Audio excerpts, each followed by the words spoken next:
സാധാരണ സ്കൂൾ കഴിഞ്ഞ് വന്ന തനുക്കുട്ടൻ ചായ കുടിക്കുക ഉടനെ കളിക്കാൻ പോകും. അതാട്ടോ പതിവ്. ഇപ്പോൾ പഠിക്കാതിരിക്കുന്ന വേറെ ഒന്നും കൊണ്ടല്ല, വൈകുന്നേരം ഭജനയ്ക്ക് പോകണം. അതിന് വേണ്ടിയിട്ടാണ് കേട്ടോ. വൈകുന്നേരം ആയി കഴിഞ്ഞാൽ അതേ കൊതുകുകൾ ഇറങ്ങിയിട്ടുണ്ട്, അവരെ പിടിക്കലാണ് കേട്ടോ അതിൻ്റെ കൂടുതൽ എൻ്റെ പണി. പിന്നെ വാവയ്ക്കുള്ള ഫുഡൊക്കെ റെഡിയാക്കിയിട്ടുണ്ട്. പിന്നെ അച്ഛതേ പുകയ്ക്കാനൊക്കെ വെച്ചിട്ടുണ്ട്. അമ്മ വിളക്കൊക്കെ കത്തിച്ച് ഞങ്ങൾ നേരെ അടുത്തുള്ള ക്ഷേത്രത്തിലേക്ക് പോയിട്ട്, പള്ളിപ്പുറ ക്ഷേത്രമാണ് വീടിൻ്റെ തൊട്ടടുത്തുള്ള ഒരു അമ്പലം. വാവയ്ക്ക് എന്നും വൈകിട്ട് ഇങ്ങനെ അമ്പലത്തിൽ പോകുന്നതുകൊണ്ട് അവനെല്ലാം ഇവിടെ പരിചയം കേട്ടോ. അതേ തട്ടൊക്കെ തുറന്നിട്ട് അതിന് കുറിയൊക്കെ എടുത്തിട്ട് ആളെന്നെ സ്വയം തൊട്ടോളും.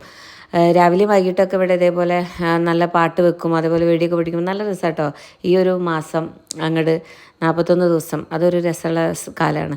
പിന്നെ അവൻ അമ്പലത്തിൽ പോയാൽ ഏറ്റവും വേണ്ടത് നാണയത്തൊട്ടാണ് കേട്ടോ. ഭണ്ണാരത്തിലിടാൻ ഭയങ്കര ഇഷ്ടമാണ്. പിന്നെ കർപ്പൂരമൊക്കെ തൊഴുതതേ ഞങ്ങൾ വീട്ടിലെത്തി പച്ച അച്ഛൻ്റെ നാമജപമൊക്കെ തുടങ്ങിയിട്ടുണ്ട്. അപ്പോൾ തന്നിട്ട് റെഡി ആയിട്ട് നാമജലൊക്കെ കഴിഞ്ഞ് അവരുടെ ഭജനയ്ക്ക് പോവുകയാണ് കേട്ടോ.